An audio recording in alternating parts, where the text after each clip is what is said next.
Good morning. We're so glad you're here. A really quick opportunity I want to share with you. If you haven't yet registered for classes, if you do that before the end of May, you get automatically entered into a drawing to win a scholarship or two of substantial size. So make your way over to the advising area and set up an appointment, or hop online and Starfish and get some free money. I hope you have a wonderful day. You're in for a great big treat right now. Have a great day. Let's hear it for Jennifer, everybody.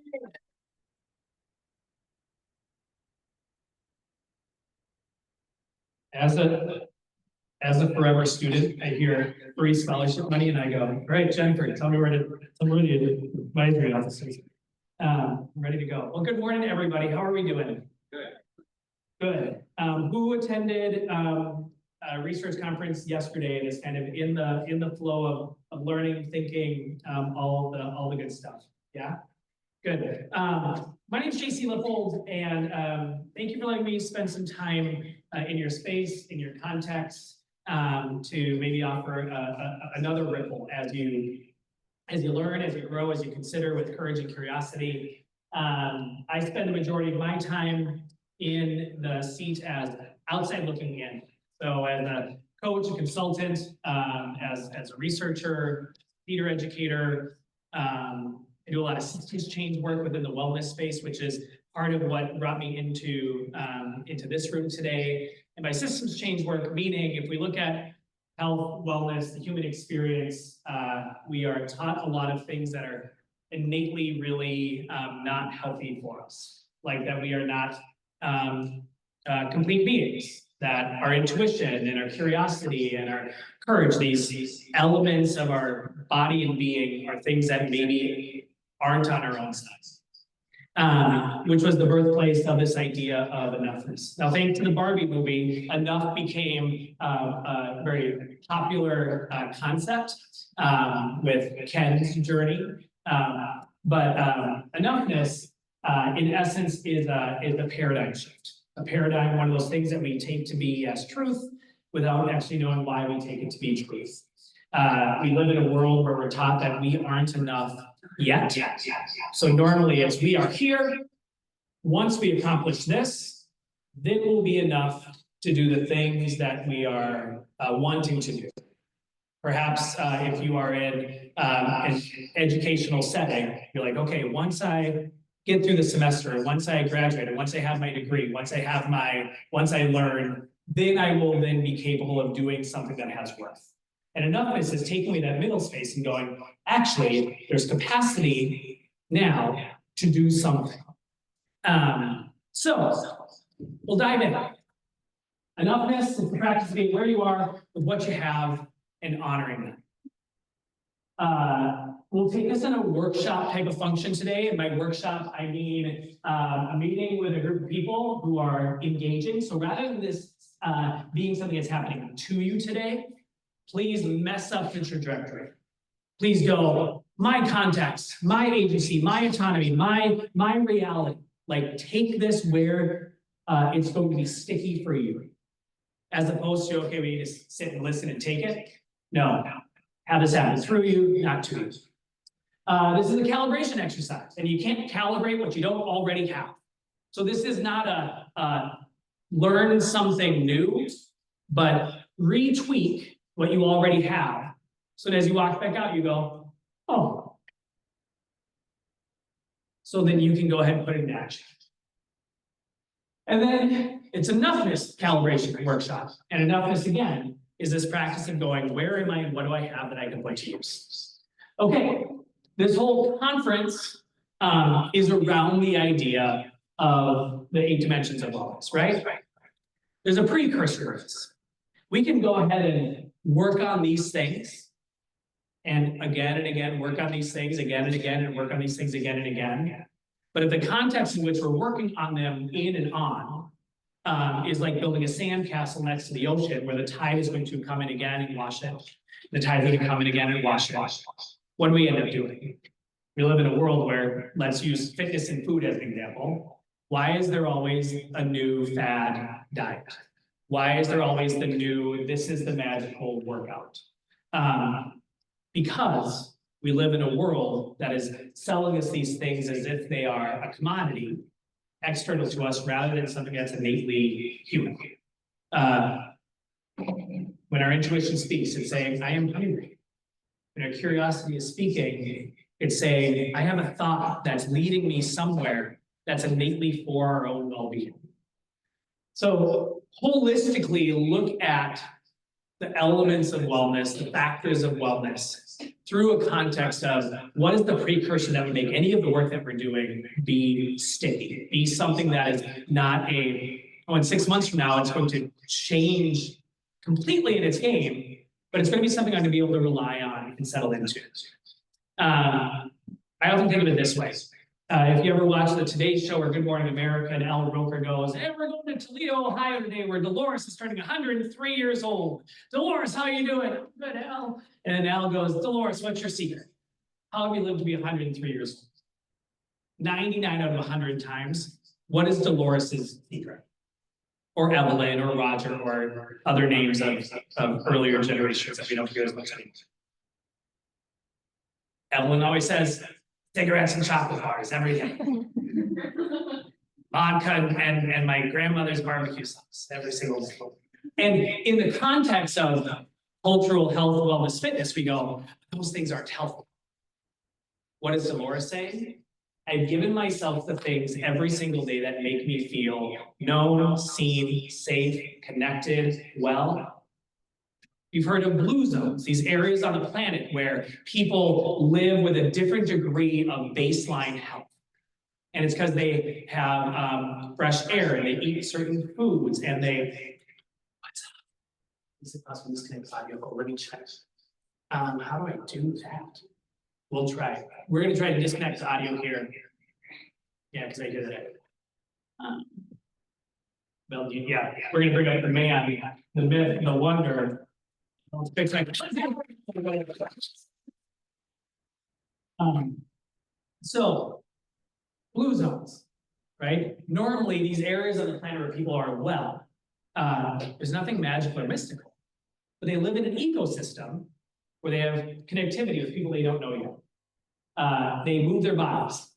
They eat food that nourishes them. They have fresh air. They have time. They have space. These things don't exist in specific corners of longitude and latitude, but they exist because the world is set up for them to be well. So that's the context and the connection. Now let's go further.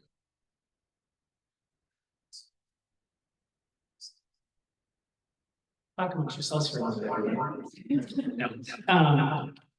But if you hear the idea of enoughness, let's bring this in. What's your starting point for enoughness? Or what's your worry or concern about an idea like enoughness before we dive in? Any thoughts? When you hear the word enough or enoughness, what are the things that come to mind? Peace. Peace. Thank you. And notice, raised hand wasn't necessary. Shout out the thing. Let this be reactive. Let it come from that guttural place. Other things that come to mind. Self-worth. Yeah. Parenting. Parenting as in you need to acknowledge that you are enough within a role when you're inspiring and taking care of other people. Yeah. So caregiving in a macro. What you have to give has worth and it is enough. What else? Health. What else? Productivity. Productivity. Can we dig in more there? As in we are. I want to attempt to answer. Put more words around productivity. Imposter syndrome. Yeah, imposter syndrome. Right? If we, I'm a straight passing gay guy who grew up in North Minneapolis. I am always getting to be walking into a space where I have to code shift. Right? I constantly live in a space of being the imposter. Right? Even like being on stage today, I have to go, am I enough to be the person who has the microphone, who has the clicker? Yep, perfect. Round of applause, y'all.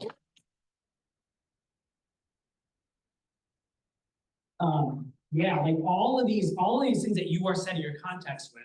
My educational background is in belief in linguistics. So I have an undergraduate degree in sociologically lensed theology. So everybody believes in something. whether it be God, Britney Spears, family, food, the Minnesota Twins, nature. We are innately designed to believe in something. If we can figure out how to speak to what people believe in and what moves them, we can do really cool things. The other element is linguistics, right? In theology, we often talk about cultural linguistic interpretation. Everything that is ever said or communicated is said with the intent of making someone feel something, learn something, do something. So we need to speak to a specific group of people at a specific time in a language that's going to help them understand what we want to communicate. So we just did a crowdsource on what we currently think of when we hear an idea like enoughness. That's where you need to start this conversation. It's the reason why I say through versus to, right? It's like, I need to take this in someone else's context. No, make this fit within your world. So you walk out here with maybe this much of whatever is offered, but it's the much that is worth something to you. So enoughness doesn't equal complacency. For people who are 1% better every day, go, grow, go, grow, go, grow. They often hear enoughness and they go, no, but I'm not enough because I want to accomplish this thing and I can't do it yet. Enoughness is actually the contrary to complacency. What ends up happening? If this is where I am and this is where I need to be in order to accomplish something, what do we often do? We never get there because there constantly is moving. We live in complacency when we want to think 1% better every day. Oh my gosh, I just did this really awesome thing, but it wasn't enough. Enoughness allows you to get to the place where like, I am always capable of doing something. I need to recalibrate what I think the worth of that thing is, but it's progressive. Like how many of you within your scholarly journeys have gotten to the place where like, I got no hope, I got no direction, I don't know what I'm supposed to do, and I'm done. How many's been there? Yeah, the world in which you live in is set up to make you think that way. When in reality, normally what happens, you get to a place where you go, and I'm going to do something. And you go, you know what, that something was actually worth a lot. So here's the definition. Enoughness is the awareness of what you have that can be put to use with no attachment to what tomorrow will bring.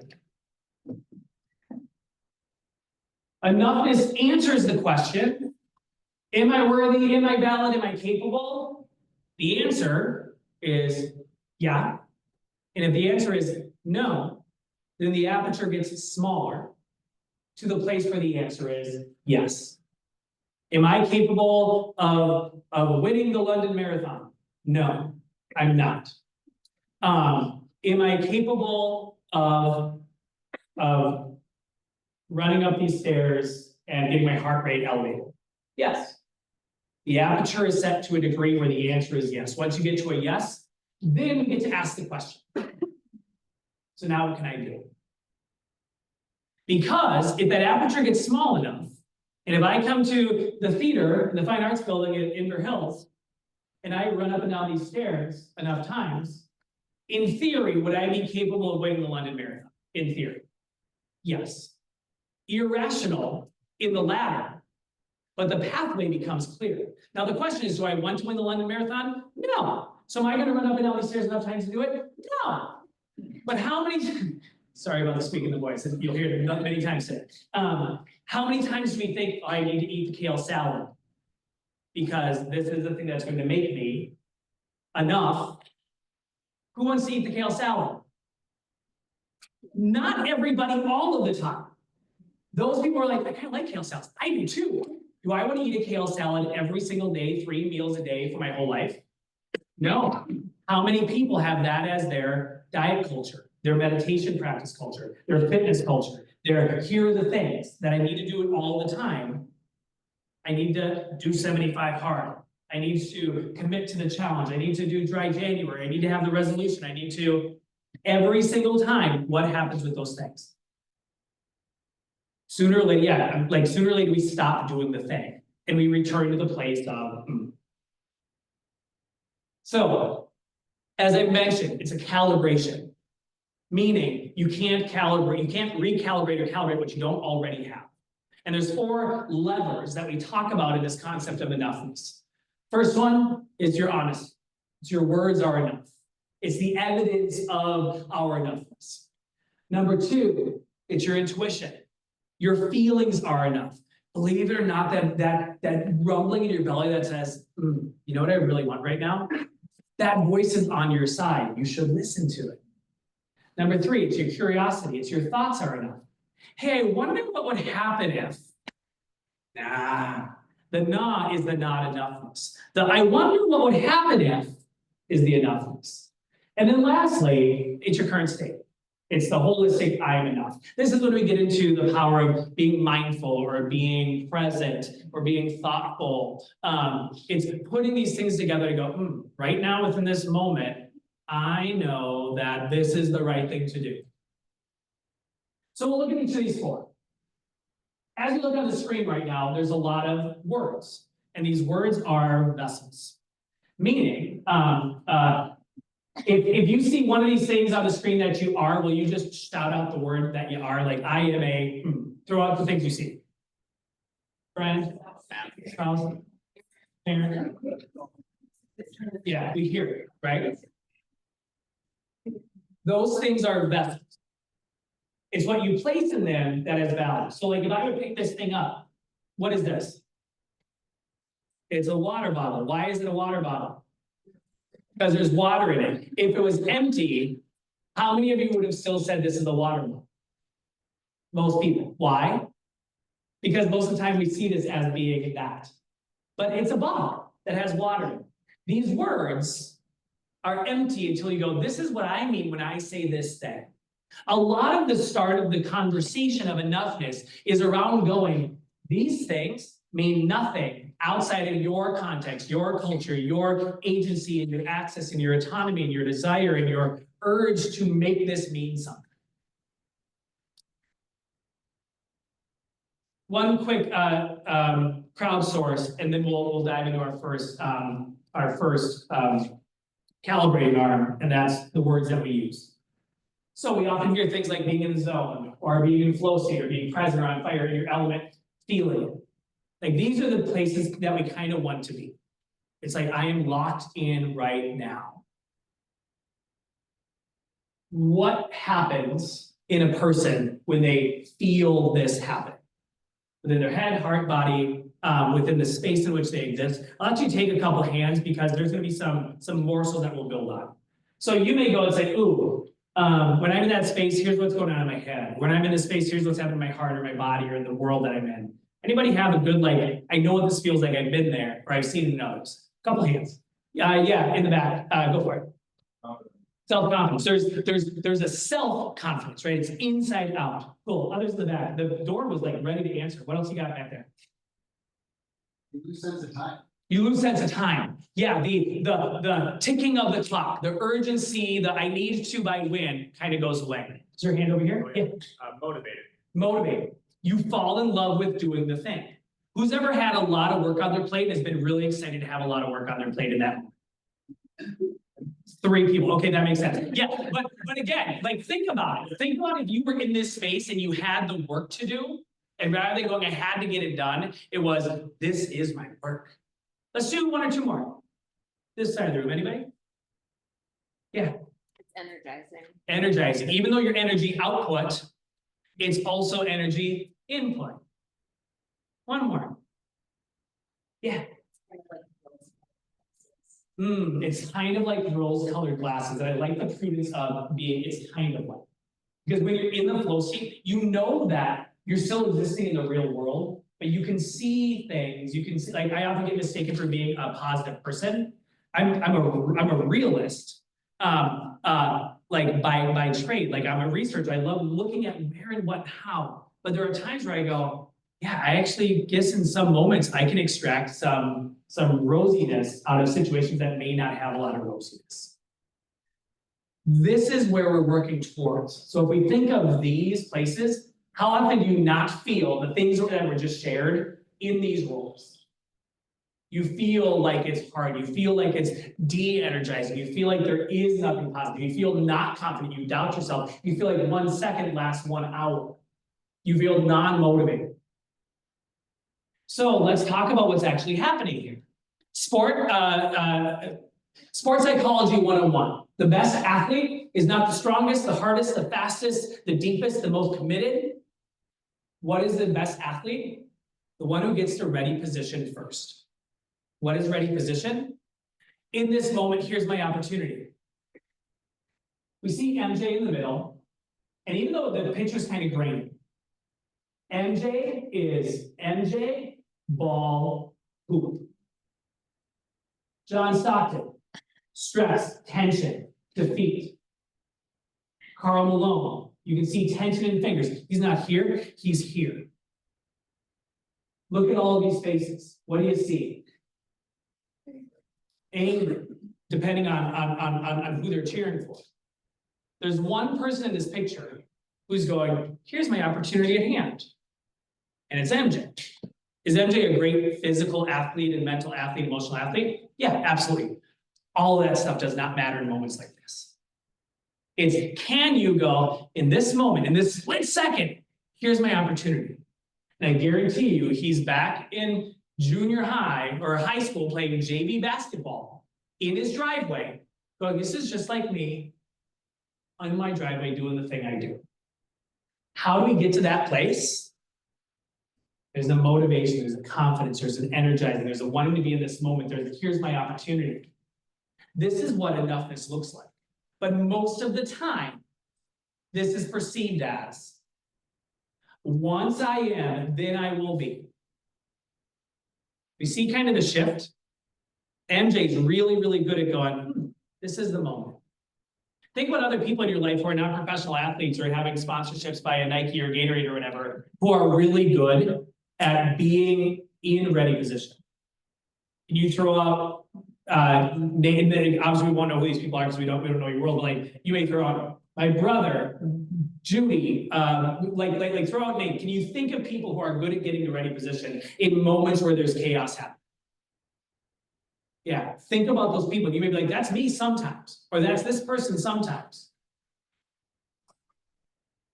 So we're gonna layer on 4 layers of paint here. And it starts with, my words are enough. Here's how we do it. You minimize the minimizing language, and you speak your truth quickly. What's minimizing language? Well, let's play the game a little bit. I was only able to work out twice this week. Can someone say this without the minimizing language? Oh, notice how it changed. I only worked out twice this week. I worked out twice. Do we hear the timbre change? It's like, here's the reality. Here is the truth. What does that do physiologically? I only, no. We know people who live in a no world. Their posture looks like this once they get older. They live like this. There's research that shows postures of species, like people who do not speak language. What does this mean? Yeah, you can see species across the board that this means the same thing. And that this means the same thing.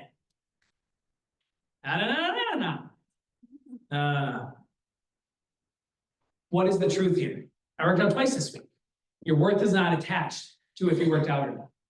But there is value if you take it. How about this one? Say I'll only be in the minute for 10 meetings. Say that without the minimizing language. I'll be in the meeting for 10 minutes. And again, people shied away from 10 minutes. 10 minutes could be the 10 minutes that changes the world. The minimizing language is one word only.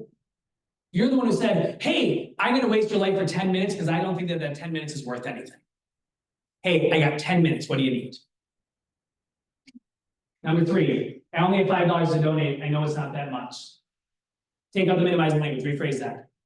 I have $5. Here you go. Have a good day. I'm not any good. I just like singing. Yeah, and you would have gotten a bonus point if anybody just started singing.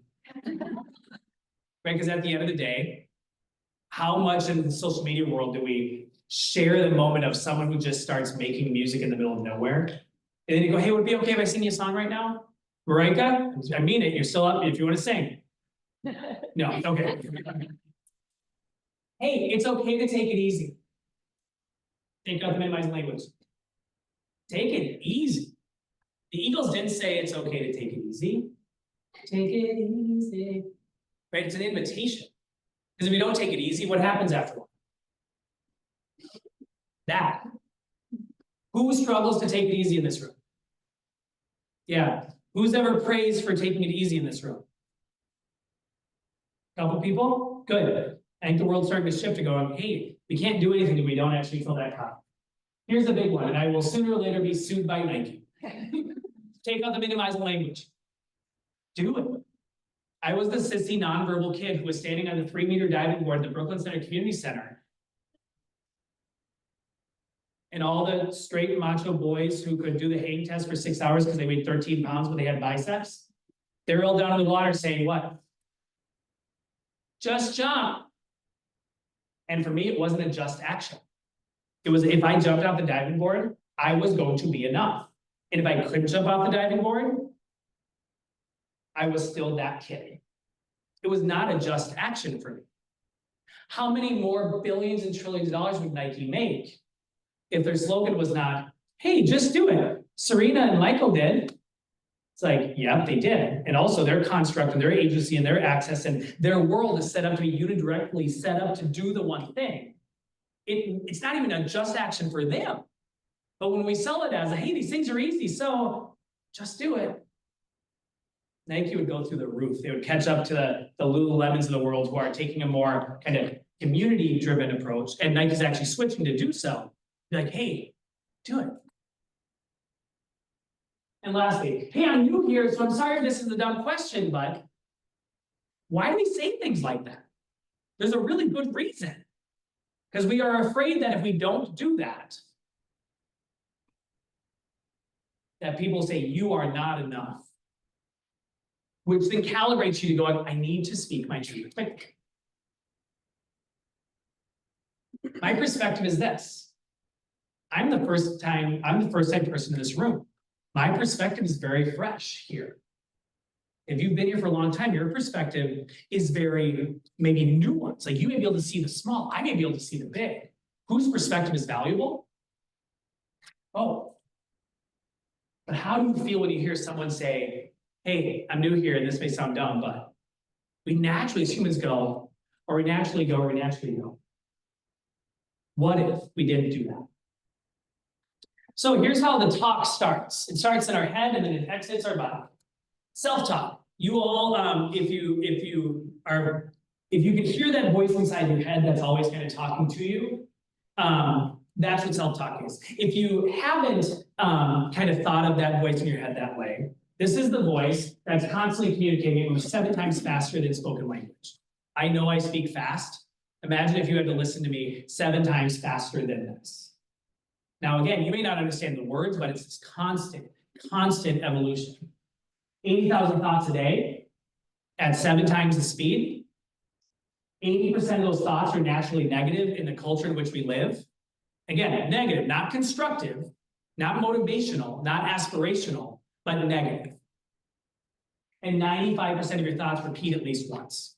So out of those 80,000 thoughts, it's not 80,000 unique thoughts, but it's 80,000 thoughts that are being delivered. Boom, boom, boom, boom, boom, boom, boom. And 95% of those, so think maybe 40,000 thoughts that are going to be on repeat. If most of them are coming from a negative space, there's a reason why we do these things. Because we swim in. But if all of a sudden, we can slow things down enough to go, I'm going to do this little calibration exercise.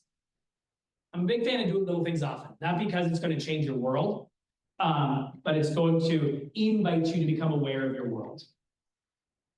So here's a do little thing often opportunity. Number 1, recognize it.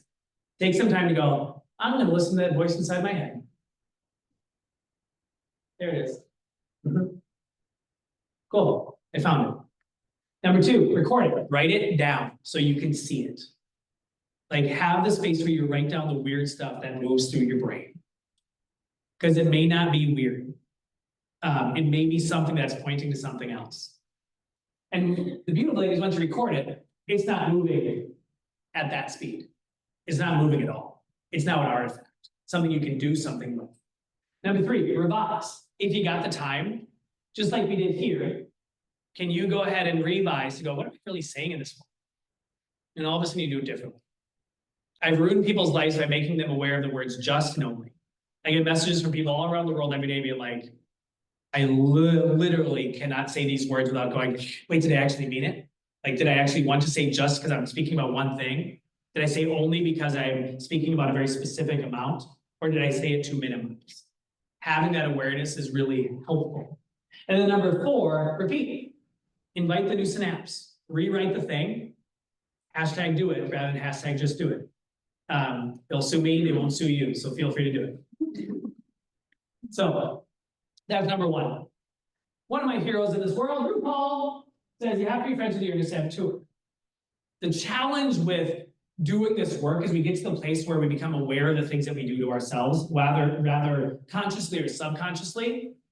But if we get used to knowing that that voice is there, the things we say to ourselves that aren't maybe healthy, guess what? That's part of the journey.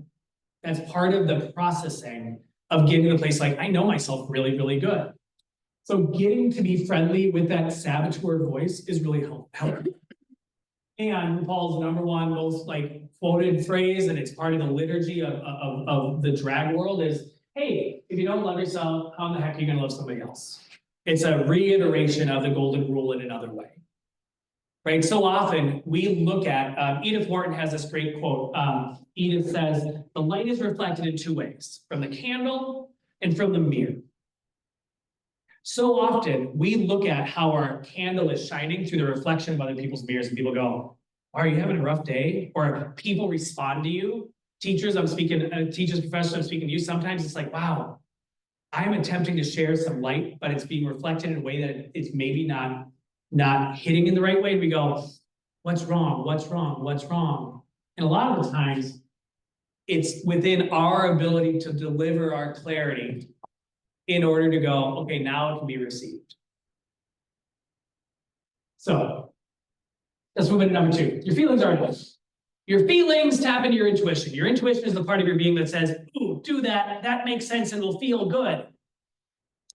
I grew up, as I said, in Brooklyn Center, Minnesota. Our celebratory meals were Old Country Buffet on Sunday mornings after church and McDonald's Happy Meals. Let's say I have a 16-hour day as a fractional employee working in this world and I kill myself on, let's say, a Thursday. And let's say at the end of the day, I get home late and I'm hungry. And my body goes, you wanna know what tastes good right now? Happy Meal. There's a kale salad in the fridge. This isn't an either or, but what do we think is the best answer for my overall health and well-being? Happy Meal or kale salad? Kale salad, yeah, that's a strong cultural vibe. But let's think about this. My body is in a space of stress. Nervous system is going off. I am in fight flight. My body's in a space of not feeling safe and grounded. It's holding on to a lot of cortisol. It's in a space like I'm protecting myself. Think back to Dolores turning 103. Why does the Snickers bar work? I am okay right now. If I eat the Happy Meal, my body's gonna go, you know what? We're okay. If I eat the kale salad, my body may go, where are we? What's going on? What's going on here? What's going on here? And it may stay in that space of stress, duress, cortisol high. Now the dangers is, JC, you say we're supposed to eat McDonald's every day? I'm like, no, because guess what? Your intuition will never ask for, let's talk about empty language, junk food, right? Even the word junk makes us go, right? But like our body will not ask for things that are not going to give it its overall healthy, well-being, sustained place. In certain moments, your body's going to ask for different things. It's going to ask for comfort. It's going to ask for rest. It's going to ask for stress. It's going to ask for conflict. It's going to ask for clarity. It's going to ask for food, fitness, movement, spirit, all of the things. But when we live in a world where we don't listen to the intuition, what do we end up doing? The thing that culturally is loud, it's like, do this because this is the good thing. And then after a while, what do we do in the dark recesses of the corners that we don't tell anybody about? The things that actually fill our cravings. The things that actually make us go, The hard thing is, there is no binary truth when it comes to our own well-being. We are complex beings. So to go ahead and say, hey, eat less, move more. I worked on the first comprehensive research ever done on food, body, and fitness shaming. Remarkable for two reasons. Number one, the research is remarkable. If you want to talk about it, we can talk about it after, but it's remarkable research. Shame is a really powerful force in this world. Here's the other really remarkable thing, that there's been so little research done on shame. Why? Who would pay for it?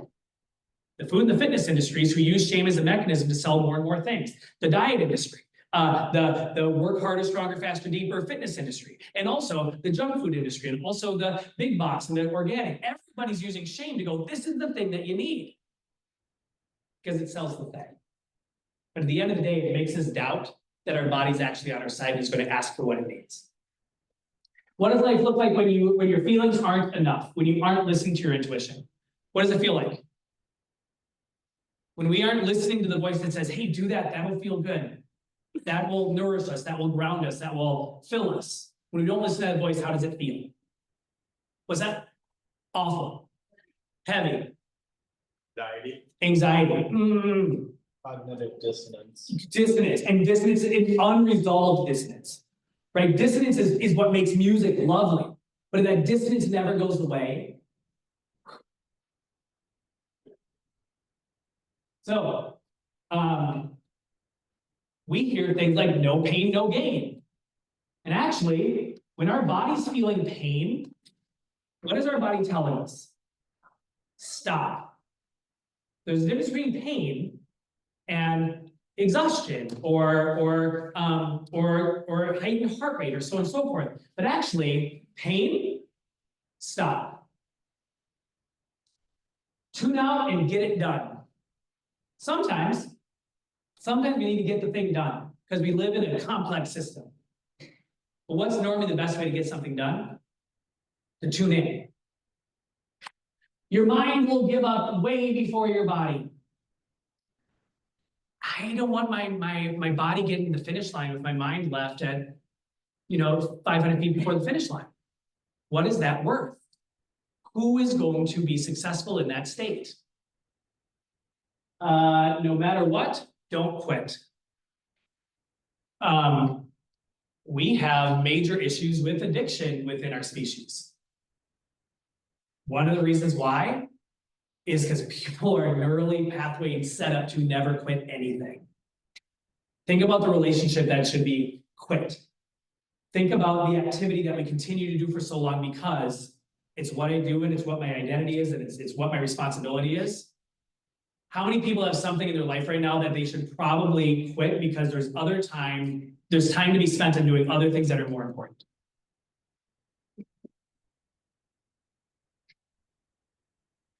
Never let your emotions overpower your intelligence. I don't know, sometimes my emotion is the number one remedy or voice that needs to be heard, more so than this. Sometimes people need to see this more than this. Sometimes. There is a right way and a wrong way. Here's the thing about this. There are potentially many right ways, and there are certainly many wrong ways. But to look at a world in a binary existence where it doesn't exist that way. Oh, back to the eat less, move more. 100 people eat less and move more. What does the data show? 100 different things. But everybody's going, oh, here's the simple message to my complex reality. I'm gonna do that thing. I didn't get the result that that person did. At the bottom of every TV infomercial, these results are not normal nor expected for more than the one person who's being interviewed right now on the TV. There are right ways. There are wrong ways. But to say there is a right and a wrong, not accurate. And it messes up your intuition. OMG, I'm so bad, I should eat this. This is where we end up. Feeling like crap is bad for your health. Feeling bad is really bad for your well-being. If you are in a system, agency, access, privilege, non-privilege, culturalization, ghettoization, guess what? If you are a part of the culture that is seen as bad, that has a great impact on your health. For a moment, and again, survey, throwing lots of bits at you. Ultra-processed foods. I've been in the space of food shame. Every single time it's presented, they always say there is correlation between ultra-processed foods and these negative health implications. I'm the voice of the audience. Thank you. Is there causation? There isn't. They don't spend time looking at causation between ultra-processed foods and negative health implications. What they're saying is people who eat ultra-processed foods have these negative health implications. I am from a suburban food desert named Brooklyn Center, Minnesota, where we lost our Target, we lost our Walmart. Like, we can't keep a Target or a Walmart. Where do people from my neck of the woods get their food from a lot of times? If they don't have transportation, if they have kids, if they have 2 jobs, if they're going back to school, if they're doing all the things, where do they get their food from? Yeah. From the gas station, from the DoorDash, from the Quick, from the Easy, from the Shelf Stable, from the Fortified. Are those good things? Not culturally. So they're doing what they're doing while feeling bad. Guess what? Yeah, there's absolute correlation between processed food and negative health implications. What if we spend more time looking at the causation so we could actually say, let's be really specific what we're talking about. So, intuition versus culture. Culture leads us to have conscious reasoning. I'm existing in a world, so I can say this is right, this is wrong, according to the world in which I live in. Intuition says there's an instinctive feeling inside me that says, you know what, 9 people out of 10 say this. For some reason, I feel like I'm supposed to walk this way on the path. Culture, really powerful tool, which is why we continue to work on it and hopefully make it better for more. Culture is the barrier that separates you from yourself in exchange for connecting you to the whole. There's great value in being connected to the whole. But if that culture is not representing you and serving you, what ends up happening? You have to lose yourself in order to be a part of the whole. That doesn't sound too good. Your intuition is a great friction element to go and bring you together. Intuition is the bridge that carries you from the shared, the culture, in exchange for you introducing you to your current uniqueness. The power of social media, hi social media, is that we get to see people being uniquely themselves. And we go, I like that person doing something so different. These 2 things need to be in relationship with each other. And us calibrating my feelings are enough gets us on that path. All right, I already mentioned your nervous system a little bit before, and we're gonna fly. So your nervous system has no opinions. You have parasympathetic, your rest digest, your sympathetic, your fight flight. Here's the deal. 12,000 years ago, we existed about 90% in our rest digest. We woke up when the sun rose and shined on our face. We ate when our stomach said, I'm hungry. We ran away from the angry animal when the animal was close. Because of us industrializing and farming and putting a lot of things in place, like who's gotten a buzz or who just looked at the clock, it's like, oh my gosh, we need to get moving, so on and so forth, right? We live, a lot of research shows about 90% in our fight flight, about 10% in our rest digest today. Cool thing is we can't. We're highly durable creatures. But what would happen if we were living more in a versus a, there'd be some power that came back to us. When your nervous system goes, something's happening, it's not going something happening and it's bad. When you're on a treadmill and you're running, and obviously you look at the poster of the lady whose hair is done and she's white and 38 years old and has a bachelor's degree in English and has 3 kids and lives in a 4-bedroom house in Maple Grove and is smiling on the treadmill, and you're going, I don't feel like that. I'm about to die. What do we think our nervous system is saying? I'm wrong, I'm bad, I'm not enough. When in reality, your nervous system is saying, hey, your heart rate's elevating and we're starting to perspire, are we okay? And when you go, yeah, I'm on a treadmill, we're good. I put myself here. Okay. But when the outside culture image is impacting our inside intuition image, we get messed up pretty quick. All right, number 3, your thoughts are enough. And curiosity. Your curiosity is your wonder muscle. It's the part of you that goes, when we're little, we are so good at listening to our curiosity muscle. And we kind of lose it for a lot of reasons, but also it's the reason why I love being in spaces like this, because this is a space where your curiosity muscle comes to life again. And you go,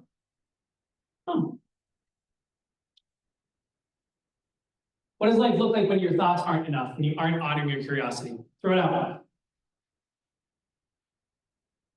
When you're not listening to the thoughts and the what ifs. Closed-minded, isolated. What was that? Doubt. Boring. Boring. Fearful.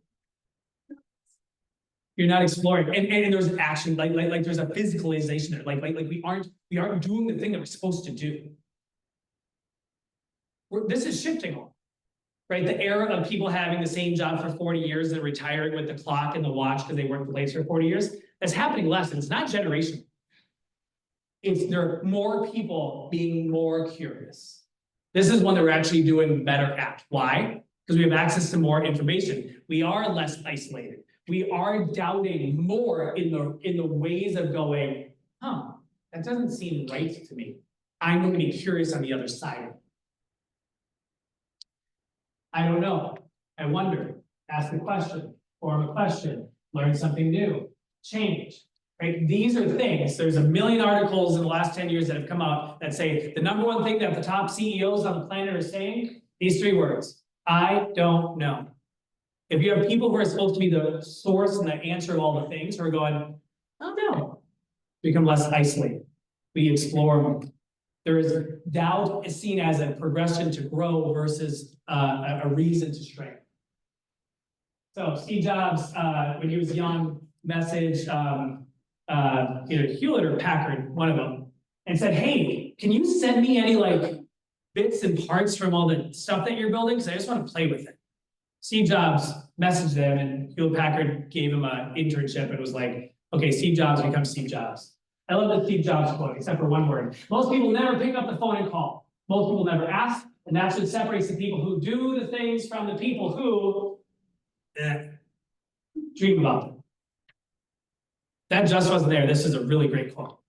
But that just all of a sudden makes Steve Jobs' ability to dream a lot smaller. Curiosity and courage. Build these 2 things together.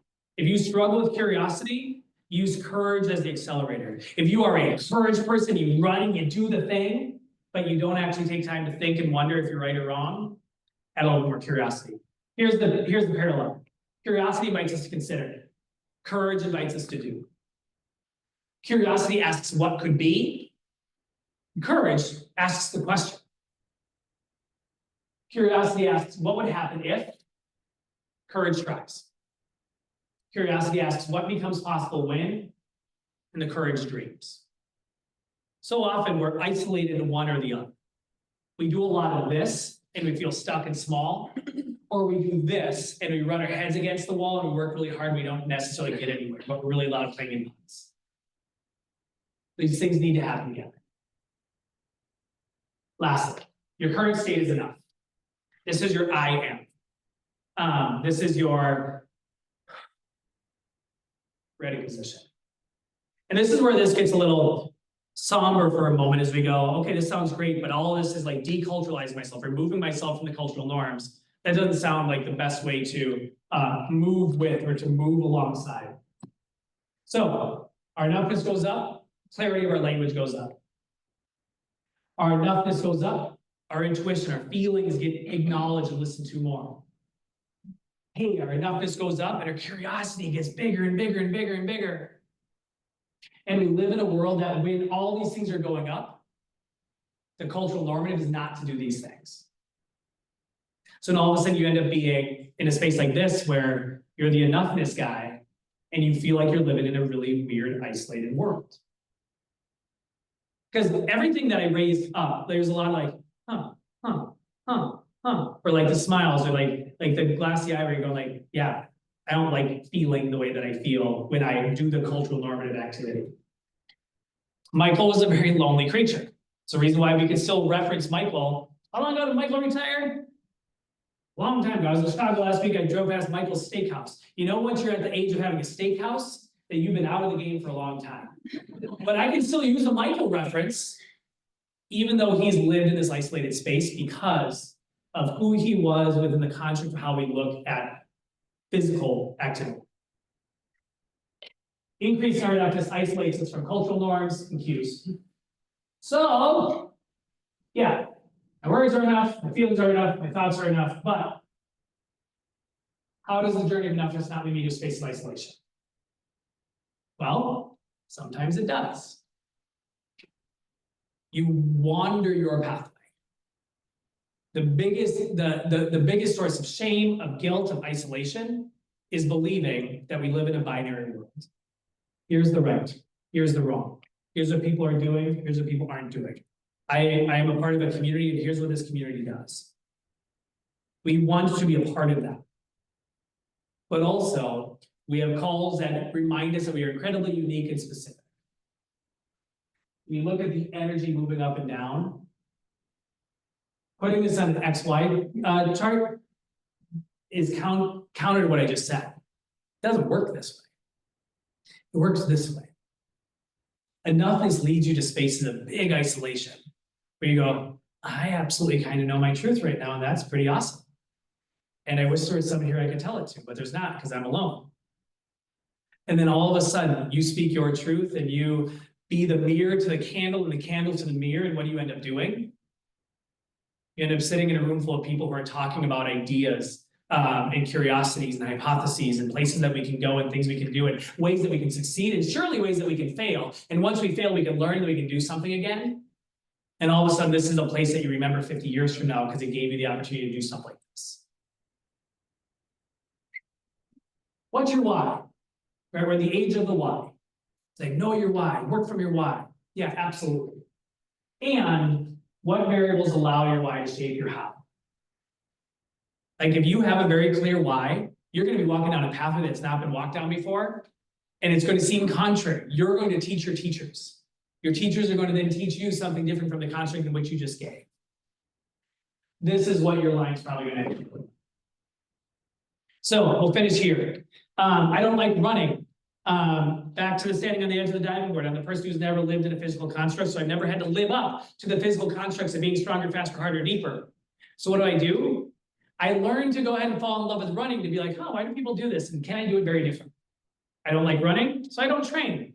I like being around people doing remarkable things that they've been told that they're not supposed to do before. So I'm going to go do some marathons. There's causes I care about. If I can go ahead and figure out a way to help people understand what I care about and why they may care about the thing I'm doing it for, this may raise some money, some awareness, so on and so forth. This was London Marathon, which is being run in a couple of days in London once again. I ran my 40th marathon last April, and I've had chronic illness stuff. I haven't been able to run a mile since then. But the good thing is I don't like running, so that's okay. But the reason why I run is because I get to be around people who I don't know yet, doing things that they maybe never thought they were going to be able to do because the world told them they shouldn't do. Raising money for National MS Society, American Cancer Society, dog rescues, da-da-da-da-da. I get to see cities and worlds that get shut down to allow people like this to go ahead and run around the world and see it from a different perspective. I run and I do most things because it brings me happiness. Here's the last thought. This is an embodiment of enoughness per se. If happiness is the pinnacle of your values pyramid, you end up doing things because it brings you joy.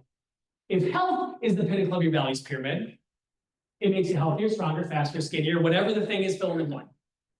Both those things are valid. What interests you? Happiness, it leads to memories that are directly correlated with what you did rather than how you did it. I don't know my PR, I don't care. I'm going to start, I'm going to finish, and I'm going to have a blast along the way. That's my experience, the people I meet. If healthiness is, it provides a pathway to greater accomplishments, new capacities, and a socially acceptable body. If happiness is the pinnacle, its success is measured by how it made you feel. There's the intuition kicking. If healthiness is, its success is measured in if you accomplish what you set out to do and the changes in you that can be seen by others. Is this working? Am I moving in the direction of? Who gets put on the commercial? Who gets put on The Biggest Loser? The person who physically can represent and then speak that change that was supposed to be seen. Lastly, if happiness is the pinnacle, it accomplishes something that it is something that you don't have to be good at in order to accomplish the goal. Versus, it is something that you have to show up and suck, earn your stripes, and have the will and the guts to stick with it with time, the equity expected by your actions. Now again, there isn't a right or a wrong here. This is what moves me. I had to go, this is why I do the things. It's a joy mechanism. It's a presence mechanism. So this is what I get to reap. This is what others may seek from a larger cultural norm. You put these two things together, and you have opportunities to choose where and what and why. So this enoughness activity, this workshop, this calibration exercise, is one that's intended to make you go, so why am I doing anything that I'm doing? How do we express that with words? How do we feel it and go, it's like, oh, my body's telling me something right now. That's not a fluffy figurative statement. It's your nerve, it's biology, y'all. Like your feelings are a part of who you are and how you survive. Your thoughts are as well. And all that leads you to a place of going, here's how I'm going to be where I am with what I have and make the most of. Hopefully, at the end of something like this, you go, and that noise is indicative of someone who's practicing enoughness. I'm going to be hanging around to have a conversation soon, but thank you. This morning, I was listening to Michelle Obama's podcast, and she was talking about why she didn't show up to some events earlier this year and the response and the anxiety around not being at the big events, that being former First Lady and also Michelle Obama. It's like, what does that look like? Michelle Obama said this: I'm at the stage where I have to define life in my own terms. And all of a sudden, my brain, because it's trained this enoughness mechanism, went enoughness. Michelle's grounding by going, here's what I'm doing, here's how I'm doing it. Go out in the world and find examples of enoughness, and please be those examples for other people because they need it. Thanks, everybody.